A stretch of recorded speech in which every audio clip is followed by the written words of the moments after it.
Hi, everybody out in YouTube land.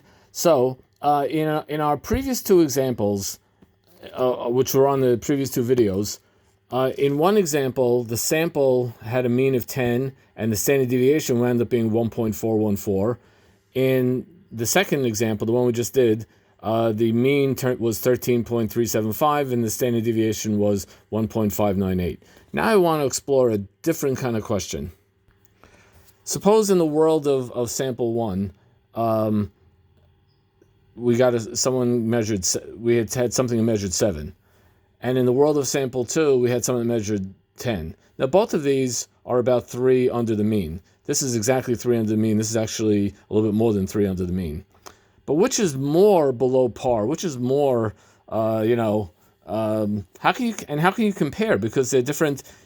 7 and 10 are two different numbers, but they're compared to different things. So how do you do that? Enter the concept of z-score. A z-score helps us compare these two different samples. So the formula is z equals x minus x bar over sigma, where x is the measurement given. That's x would be the 7 or the 10 that we're trying to figure out. What the score of it is. X bar is the mean. So for here, it would be 10. For this, in this example, it's 13.375. And sigma is the standard deviation, like we have these guys here. And what we want to do is we want to figure out a separate z-score for 7 and a separate z-score for 10 and compare the two z-scores. Notice, of course, that when I do the z-score for 7, my sigma and my x bar are going to be different than the sigma x bar for 10, but let's just do it. Well, like I said, I'm plugging different things into the formulas.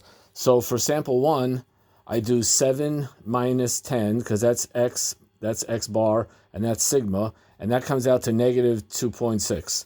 And for sample 2, I have 10 minus 13, because 10 is the x, 13.3 is the x bar, and 1.5 whatever is the standard deviation. Now, if you notice, here I got 2.6, and here I got 2.11, and in terms of... So which of these two numbers is further away from 0, or which of these two numbers has a greater absolute value? Well, this one is further away, and this one is less far, which means the one that's further away is more below par because it has a z-score of negative 2.6. So even within its world, is considered more below par than this, which is closer to 0, even though 7 is only 3 below 10, and 10 is more than 3 below 13.375. Nonetheless, this number here got a bigger z-score, hence it's considered more subpar, and the 10 is considered more closer to par, closer to the mean. And that's a z-score allows you to compare from one sample to another sample just by seeing which has the bigger or smaller z-score in absolute valueness. And that, my friends, is the story. Yay!